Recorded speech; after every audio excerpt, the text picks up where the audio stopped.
Hello everyone. In our part 1 of chapter 6 of later Vedic age, we discuss the life of later Vedic Aryans, the emergence of new tribe in the later Vedic period as well as the political life of later Vedic Aryans. And now in our this part 2 we discuss the social, economic and religious life of later Vedic Aryans. Here we discuss the social life of later Vedic Aryans. इसमें पहली बात करेंगे position of women की.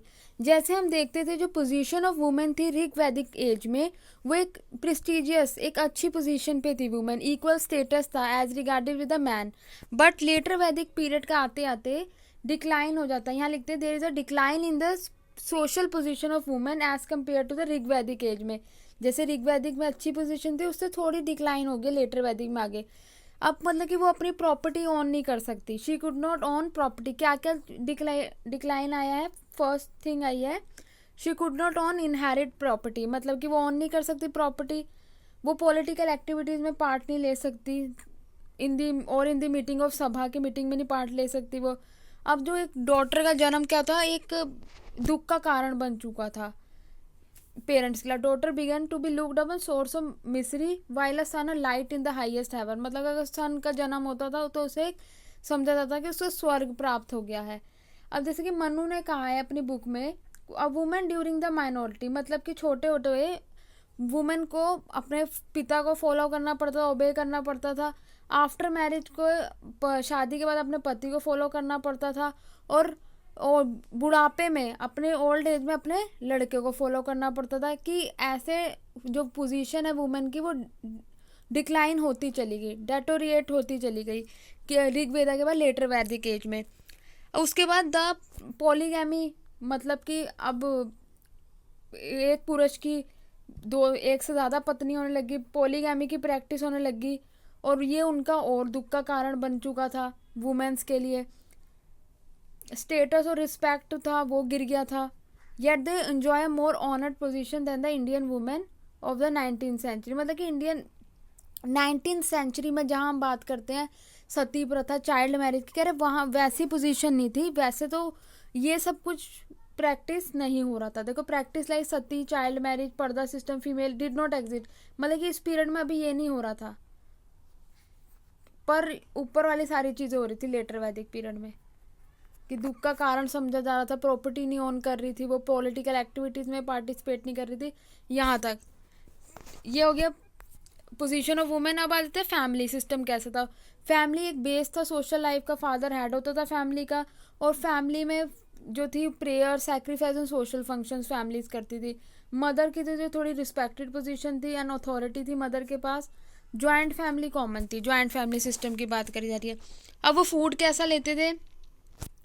As regard diet की बात करी जाए तो preparation of milk, rice and other grains which were called चूरीदन बोलते थे, त्रिलोदन, मंगोदन. ये फूड्स है के नाम बता रहे हैं ये, ठीक है. अदर फूड प्रिपरेशन जो ये यहाँ आ जाता है करम ब्लाज, लाज etcetera. The use of milk butter ghee, the use of milk butter ghee, Honey, vegetables in food was very common थे. मतलब ये सब चीज़ें थी जो फूड के अंदर कॉमन थी. Eating of meat was coming to be looked upon with disfavour. मतलब अभी भी नॉन वेजिटेरियन की बात नहीं करें, नॉन वेजिटेरियन अभी नहीं हुए थे इतना लेटर वैदिक एज में.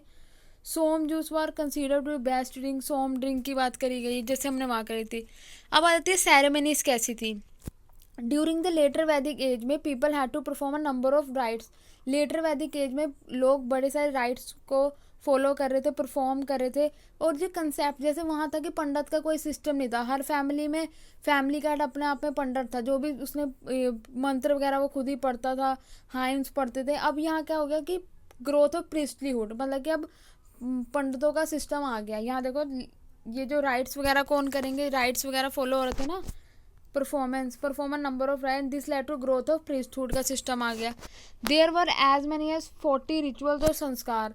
मतलब कि 40 रिचुअल्स परफॉर्म कर रहे हैं. अब हर रिचुअल्स थोड़ी आता होएगा फैमिली मेम्बर को, तो उसके लिए प्रीस्टलीहुड का कंसेप्ट है, पंडितों की जरूरत पड़ रही थी. There were as many as 40 rituals हो रहे थे.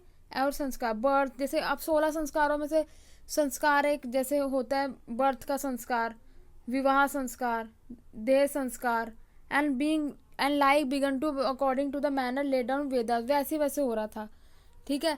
The complicated method of performing the ritual naturally increase the power of Brahman, मतलब कि कॉम्प्लिकेटेड मेथड से परफॉर्म कर रहे थे रिचुअल्स को। अब हर कोई बंदा वैसे, जैसे ब्राह्मण एक रिचुअल को फॉलो करा रहा है, वैसे हर कोई बंदा नहीं कर सकता पूजा पाठ, तो इसलिए ब्राह्मण की हमारे यहाँ पावर बढ़ गई थी, उनकी वैल्यू बढ़ गई थी। प्रिस्टलीहुड का कंसेप्ट भी आ गया था लेटर वैदी से। अब वो अपने अम्यूजमेंट के लिए, एंटरटेनमेंट के लिए क्या करते थे, the same entertainments as like Rigveda में जैसी हंटिंग, गैम्बलिंग हो गया, ड्रिंकिंग हो गया, डांसिंग पर पॉपुलर थी लेटर वैदिक एज में। सम न्यू फॉर्म्स आ गई थी इंटरटेनमेंट की एग्जिस्टेंस में, जैसे कि वी फाइंड शाइलू साज और actors playing on the stage, मतलब कि अब एक्टिंग सिस्टम भी आ गया था on the stage, entertaining people, गथाज और वर्सेस संग हो रहे थे, फ्लूट प्लेयर एट द, मतलब ये सारे इनका इंटरटेनमेंट है। Music and dance both by man and woman world common थे, ये इंटरटेनमेंट के लिए।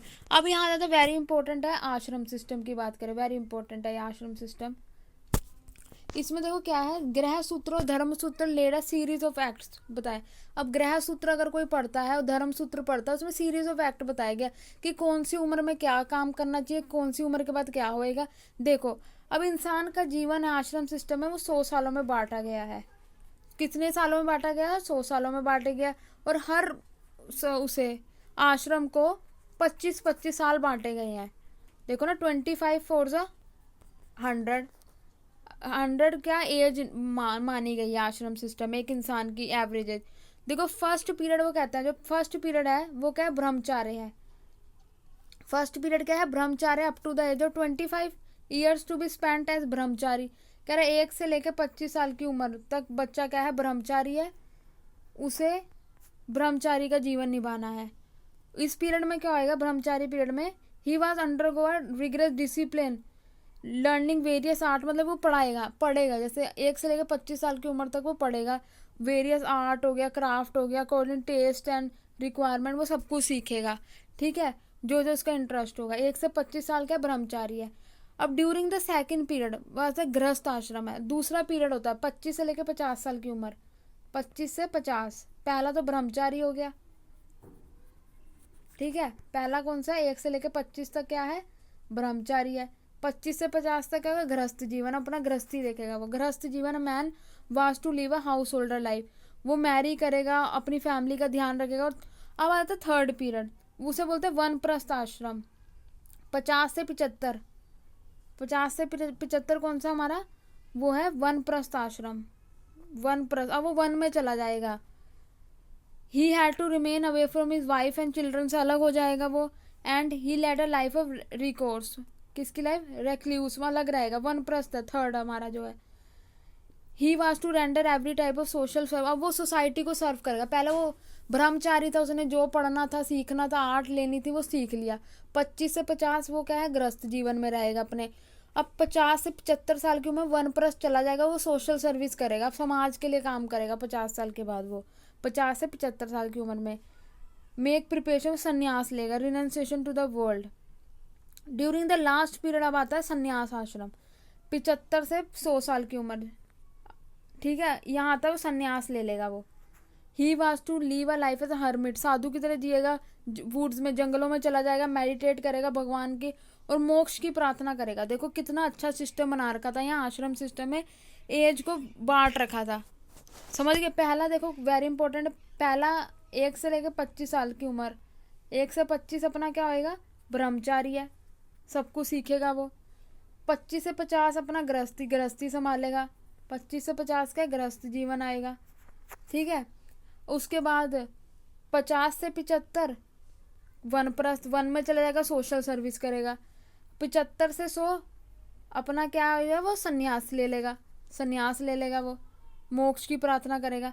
अब कह रहे हैं वो इम्पोर्टेंस क्या है इस आश्रम system, the 4 ashram were laid down an ideal way of life, मतलब कि एक अच्छा जीवन जीने का। ये नहीं कि 21 या अपना 18 साल में शादी के लिए पढ़ाई करी नहीं, ऐसा नहीं सिस्टम है कि अब घर बार छोड़ दिया उसने, ऐसा सिस्टम में सारी उम्र के हिसाब से बांट रखा। ये आइडियल लाइफ को बताता है। 4 ashram laid down as ideal way of life for human being. There is a simple evidence Vedic literature में that some Aryans put into practice as a life, ये लाइफ मांगते थे वो, ठीक है। 4 अब उसके बाद चतुर्वर्ण, 4 कास्ट आ जाती है हमारी, लेटर वैदिक में आ जाती है ना, देखो वर्ण आ जाते हैं, ब्राह्मण हो गए, क्षत्रिय हो गए, वैश्य हो गए, शूद्र हो गए। जो ब्राह्मण थे वो हाईएस्ट प्लेस पे थी, ठीक है, सोशल और फिलोसफर माने जाते, स्कॉलर्स माने जाते, साइंटिस्ट हो जाते, ठीक है। और जो क्षत्रिय हो जाती हैं, अब next came to Kshatriya upholder शस्त्र, लॉ, उनके लॉ की जानकारी होती है, शस्त्रों की, रूलर्स होते हैं, एडमिनिस्ट्रेटर, सोल्जर्स, लीडर्स हो जाते हैं in war. The bulk of the Aryans who engage themselves in agriculture, trade, craft, industry and cattle bearing were, जो कैटल वगैरह करते थे, ट्रेड क्राफ्ट में वैश्य हो गए, जो बिजनेस वगैरह। लो कास्ट जो थी, शूद्रा थी, वो dependent only the physical strength serve upper 3 caste को सर्व करती थी, शूद्रा थी, ठीक है। यहाँ वो बोलते हैं कि हिंदू सोसाइटी का, तो क्लास ऑफ अनटचेबल्स की बात कर रहे हैं यहाँ, कि आगे तो उन्हें चंडाल्स बोलते थे। अब हमने क्या डिस्कस कर लिया, हमने डिस्कस कर लिया सोशल लाइफ। अब हम डिस्कस करेंगे इकोनॉमिक लाइफ कैसी थी आर्यंस की, क्या उनका इनकम सोर्स क्या था। अब इकोनॉमिक लाइफ में क्या बोला गया है कि जो एग्रीकल्चर था वो एक चीफ ऑक्यूपेशन था पीपल का। द लैंड अंडर कल्टिवेशन थी हैड इंक्रीज हो गई थी and implement had greatly improved हो गया था। हम यहाँ सुनते हैं कि जो प्लोथा हल चलाते थे, कौन कौन चला रहे हैं, वो ड्रोन बाय 6, 8, 12 और इवन 24 ऑक्सन से चल रहा है। The method of sowing, reaping, harvesting and winnowing same था एज सी टूडे। जैसे हम आज का देखते हैं मेथड कि कैसे बोया जाता है अनाज को, कैसे रीपा जाता है, कैसे रीपिंग होती है, कैसे हार्वेस्ट होता है उसका, कैसे विनोइंग अलग करते हैं हम, तो वैसे सेम था एज सीन टूडे। अब देखो चीफ क्रॉप्स की बात करें, पहला पॉइंट आ गया chief crops. During this period में राइस, देखो क्वेश्चन अटैम्प्ट करना हमेशा पॉइंट में, पेपर कोई सा भी हो पॉइंट में ही अटैम्प्ट करना है अपने पॉइंट सिस्टम में। पैराग्राफ में कोई इंटरेस्ट लेके नहीं पड़ेगा, इंटरेस्ट नहीं है तो मार्क्स नहीं मिलेंगे, तो पॉइंट में अटैम्प्ट करते हैं। ड्यूरिंग दिस पीरियड में rice, wheat become chief crops होगी, कॉटन आल्सो ग्रोन करी जाती, वेरियस काइंड ऑफ वेजिटेबल्स हो गए, फ्रूट्स हो गए, used in abundance by later Vedic people use कर रहे थे, ये सारा आ जाएगा इस क्रॉप्स में। द मोस्ट सिग्निफिकेंट चेंज आता है ऋग्वैदिक एज से was that class of big landlords. अब लैंडलॉर्ड सिस्टम आ गया था, लैंडलॉर्ड्स आ गए थे यहाँ, ऋग्वैदिक में ये नहीं थे ना, लेटर वैदिक में क्या आ गया, लैंडलॉर्ड्स आ गए, big landlords. Sometime owning the whole village was rapidly growing हो रहा था, पशुपालन भी हो रहा था यहाँ, डोमेस्टिकेशन ऑफ कैटल आ गया, चीफ सोर्स ऑफ वेल्थ का था। अथर्ववेद बताता है, mention the prayer by the king और हैविंग मोर काउस के लिए, बुल्स के लिए, हॉर्सेस के लिए, beside horse ass buffalo, goat and sheep was domesticated भी करा जाता है। फिशिंग वाज फेयरली कॉमन था, मतलब कि इन चीज डोमेस्टिकेटेड हो रहे हैं कैटल के, उनको रख रहे हैं हम घर में, पशुपालन हो रहा है, हॉर्स का, ऐश का, बुल का, गोट का, शीप का, डोमेस्टिकेटेड हो रहा है, काव भी होती थी, ये सब कुछ चीज़ें। और इनके लिए किंग प्रेयर भी करता था, और इससे वेल्थ देखी जाती, जिसके बाद जितनी ज़्यादा गायें होती थी उतना ज़्यादा वो प्रॉस्परस समझा जाता था। अब आर्ट्स एंड क्राफ्ट में क्या जाता है, जो लेटर वैदिक एज में राइज हो रहा है मैनी आर्ट्स एंड क्राफ्ट का, ब्लैक स्मिथ आ गए, लोहार आ गए हमारे, स्मेल्टर्स आ गए, कारपेंटर्स आ गए, टैनर्स आ गए, prepared implements for use in agriculture. Agriculture में जो औजार लगते हैं वो बना रहे थे ये, उस लोहार हो गए, स्मेल्टर्स, कारपेंटर हो गए, ठीक है। Leather work also made progress कर रहा था, लेदर वर्क भी, weaving and spinning common popular profession थे, use of jute, silk also made, मतलब कि आ रहे हैं आर्ट एंड क्राफ्ट में सारे। पोर्टर्स आ जाते हैं, पोएट्री बना रहे थे, 4 तरीके की पोएट्री इंपॉर्टेंट है, पूछ लिया जाता है कभी कौन कौन सी बना रहे थे। ब्लैक एंड रेड वेयर बना रहे थे, ब्लैक स्लिपर्ड वेयर बना रहे थे, painted grey ware and red ware. जो रेड वेयर था most popular with the people, both वैदिक टेक्स्ट एंड एक्सकवेशन, हमें जो खुदाई में मिलती है और जो वैदिक टेक्स्टों में लिख रखा है इंडिकेट करते हैं the development of specialised craft की। सुनार जो थे and jewel works catered possible needs of the rich. अब रिच कहाँ जाएगा, अपना सुनार के पास जाएगा सोना खरीदने के लिए, तो ये भी पॉपुलर था। अब आया था कि आयरन का यूज़ हो रहा था यहाँ, लोहे से औजार बनाए जा रहे थे। देखो the use of iron was common and various weapons of war such as arrowheads बना रहे, स्पीयर हेड्स बचाव के लिए, अब एरो बना रहे थे, स्पीयर हेड बचाव के लिए, वो एक शील्ड टाइप वो भी बन रहा था आयरन से। Made of iron belongings to about 1000 BC have been excavated in western UP में मिला है हमारे को। कहाँ का मिला है ये, पंजाब में, बलूचिस्तान में अपने। आयरन इज कॉल्ड श्यामा और Krishna in the later Vedic text में बोला गया आयरन को, लोहे को। Numerous copper tools of this period have also been excavated, copper tools भी मिले हैं उत्तर प्रदेश और बिहार में। It is presume that in the Vedic age में people exploited the copper mines of Khetri in Rajasthan में। ठीक है, यहाँ में ये भी पता लगता है। The increase use of metal gave rise to different handicrafts वगैरह, मेटल का भी यूज़ हो रहा है, कॉपर एंड गोल्ड यूज़ हो रहा है ऑर्नामेंट्स के लिए। Progress made in the field of metal work भी हो रहा है। ठीक है, सबसे पहले कह रहे हैं आयरन से क्या बना रहे हैं, वेपन बना रहे हैं। कहाँ कहाँ मिले हैं, यहाँ यहाँ मिले हैं। आयरन को श्यामा और कृष्णा कहा गया है। उसके बाद वो मेटल वर्क भी कर रहे हैं। कॉपर माइंस की बात करी जाती है, गोल्ड की बात करी जाती है ऑर्नामेंट्स बनाने के लिए। तांबे और सोने का मिला के ऑर्नामेंट्स भी बना रहे हैं। ठीक है ना। अब न्यू टाउन है, द वैदिक टाइम यूज द टर्म नगर। अब नगर का कंसेप्ट आ गया अपना लेटर वैदिक पीरियड में, नगर बोल रहे हैं। It seem that some towns were coming into existence में आ जाते हैं, जैसे कि Hastinapur, Kausambi, Ayodhya, Mithila, Prayagraj, Prayag, Kashi are mention in the text. ठीक है, ये न्यू टाउन्स आ गए हैं। With the progress of agriculture, handicraft, trade and commerce also flourish हो जाता है। जो अथर्ववेद हमारा, अब जब अर्ली वैदिक हमने पढ़नी होती है, अर्ली ऋग वेदा पढ़ना होता है, तो हम कौन से वेद को रेफर करते हैं, हम रेफर करते हैं ऋग वैदिक को। पर जब हमने लेटर वैदिक को पढ़ रहे हैं तो रिमेनिंग हम 3 टेक्स्ट को फॉलो करते हैं, जैसे अथर्ववेद, सामवेद, यजुर्वेद को। तो अथर्ववेद हमारे को बताता है मर्चेंट्स वन प्लेस टू दूसरे प्लेस जाते थे वो बिजनेस के लिए। It suggested that commerce were carried on with foreign country through sea route से जाता था। ये कंक्लूड कर दिया इन्होंने यहाँ। अब हम पढ़ेंगे रिलीजियस लाइफ। रिलीजियस लाइफ कैसी थी वहाँ के लोगों की, लेटर वैदिक आर्यंस की। न्यू गॉड्स का इमर्जेंस हो जाता है। पहले ऋग वैदिक एज में वो किन्हें पढ़ रहे थे, वो नेचर गॉड्स को पढ़ रहे थे, नेचर गॉड्स की पूजा कर रहे थे। ठीक है, अब इमर्जेंस ऑफ न्यू गॉड्स आते हैं। The bright gods of Rig Veda such as Varuna, Surya were worship, but the lord their former importance खो देते हैं। New gods like Rudra, Vishnu, Brahma attend a higher position. अब ले लेते, Rudra was now consider great god, Rudra को ग्रेट गॉड समझा जाने लग गया। वाज आल्सो कॉल्ड शिव और पशुपति। पशुपति क्यों कहा गया, देखो इसके पीछे एक कंसेप्ट है पशुपति कहने के पीछे। जब हमने हड़प्पन सिविलाइजेशन पढ़ा था तो उसमें क्या था, एक मूर्ति मिली थी, यहाँ एनिमल्स थे, चारों तरफ एनिमल्स थे, और एक यहाँ योगी बैठा था। ठीक है, योगी को वो बोल रहे हैं वो शिव भगवान जी थे, और उनके आसपास जानवर थे, चारों तरफ एनिमल्स थे। तो ये पशुपति, पशुओं का पति, पशुपति। तो इसे वो क्या कह रहे हैं, रुद्र। इन्हें क्या कह रहे हैं, वो Rudra consider as a great god, जिन्हें शिव भगवान कहते हैं Pashupati. Side by side Rudra arose Vishnu who soon came to occupy a place of honour as a protector and preserver of the people. Vishnu कह रहे हैं प्रोटेक्टर और प्रिजर्वर है पीपल का, विष्णु भगवान जी को। अब आते हैं डोमिनेंस ऑफ प्रिस्टली क्लास। अब इतने संस्कार हो गए, रिचुअल्स हो गए, प्रिस्टली क्लास का डोमिनेंस हो जाता है। अब हर कोई पंडितों से पूछ के कर रहा है, अब यजन कर रहे हैं, सेक्रीफाइस कर रहे हैं, पंडितों से पूछ के हो रहा है सब कुछ।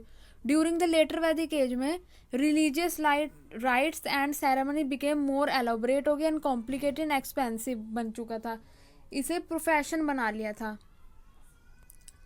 And this naturally increase the importance of priestly class और ब्राह्मण की यहाँ वैल्यू बढ़ जाती है, क्योंकि अब जो ब्राह्मण को आते हैं वैदिक टेक्स्ट वो नॉर्मल इंसान को नहीं आते हैं। हम वैसे नहीं पढ़ सकते, हमें नहीं पता, उन्होंने अलग टेक्स्ट की नॉलेज ली होती है, तो इसलिए यहाँ प्रिस्टली क्लास की वैल्यू बढ़ जाती है। सर्टन सेक्रीफाइस थे which could be perform only by 16 और 17 ब्राह्मण ही कर सकते थे, वो फॉर मंथ के लिए करते रहते थे वो। तो इस यहाँ तो वैल्यू बढ़नी लाजमी है ना उनकी, क्योंकि अब हमें ही पता है, अगर हम ब्राह्मण हैं, हमें ही पता है ये कैसे करना। अब लोग हमारे पास आएंगे, लोगों को नहीं पता, इसलिए प्रिस्टली क्लास की डोमिनेंस बढ़ती चली गई। द प्रीस्ट होती वह जनरसली रिवॉर्डेड एंड गिवन दक्षिणा और गिफ्ट। जैसे आज के सिस्टम में होता है कि हम सर्विसेज अगर ले रहे हैं पंडित जी की, तो हम उन्हें क्या देते हैं, दक्षिणा और गिफ्ट देते हैं खुश होके। तो वैसे ही वहाँ के लोग देते थे। ड्यूरिंग ऋग वैदिक पीरियड में vegetable food rice were common offering to gods होता, बट लेटर वैदिक में एनिमल सेक्रीफाइस भी होने लग गया। लेटर वैदिक में मेन इंपॉर्टेंट डिफरेंस आया है ऋग वैदिक से। इन लेटर वैदिक में एनिमल सेक्रीफाइस सम ऑफरिंग बिकेम वेरी कॉमन हो गए। अग्नि और इन देयर हाउसेज में ऑफरिंग देते थे वो। देखो अश्वमेध यज्ञ जो मैंने आपको बताया था, घोड़ा खुला छोड़ देते हैं, वो पूरी कंट्री में घूमता है, कोई रोकता है उसे, इसका मतलब चैलेंज होता है, अगर वो बिना रुके वापस आ जाए इसका मतलब वो सम्राट हो गया, मतलब राजा चक्रवर्ती बन गया वो। ठीक है, यशमेव यज्ञ के। अब है डॉक्ट्राइन ऑफ पूर्व जन्म, कर्म और मोक्षा। अब इनकी डॉक्ट्राइन आ जाती है, द आइडियाज ऑफ ट्रांसमाइग्रेशन का, of soul, karma and moksha which form the basis of Hinduism were also develop हो गया है। चंद्रोदय उपनिषद, मतलब यहाँ सबका आ जाता है, मोक्ष का सिस्टम, कर्म का सिस्टम, यहाँ हमें लेटर वैदिक में पता लग जाता है। उपनिषद कहता है, चंद्रोदया उपनिषद से that person who is in his life time realize कर देता है Brahma is God, after death is observed in Brahma, the universal soul में चला जाता है। He does not take birth, वो बर्थ नहीं लेता है, इट मोक्ष, उसे मोक्ष मिल जाता है। बट इविल पर्सन, जो बुरे लोग हैं, वो अपनी मृत्यु के बाद वो कुत्ते बनते हैं, सुअर बनते हैं, बीस्ट बनते हैं, बर्ड्स बनते हैं और रेप्टाइल्स बनते हैं, रेंगने वाले जानवर बनते हैं। ठीक है, in other words all the action of man, man के गुड और बैड, चाहे अच्छे हो चाहे बुरे हो, उसके कर्मों पर डिपेंड होते हैं, determine his future after death.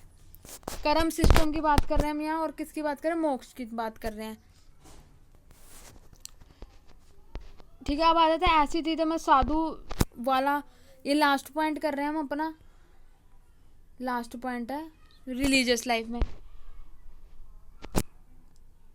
मतलब कि साधुओं जैसी लाइफ जीते हैं, अकेला जीवन। Another feature of the religious thought of the Aryans was of glorification of the ascetic way of life. An ascetic was a person who did not allow himself worldly pleasure, मतलब कि वो संसारिक सुख दुख से अलग रहता है, वो सुख। He believed that the life of tapasya, brahmacharya and detachment might lead to even greater result than the rituals and yajna. वो कहते हैं कि अगर हम संसारिक सुख दुख से अलग हो जाए तो हमें कोई यज्ञ और सैक्रिफाइस करने की जरूरत नहीं है। ब्रह्मचारी जीवन की बात करी गई है यहाँ, देखो ब्रह्मचार्य।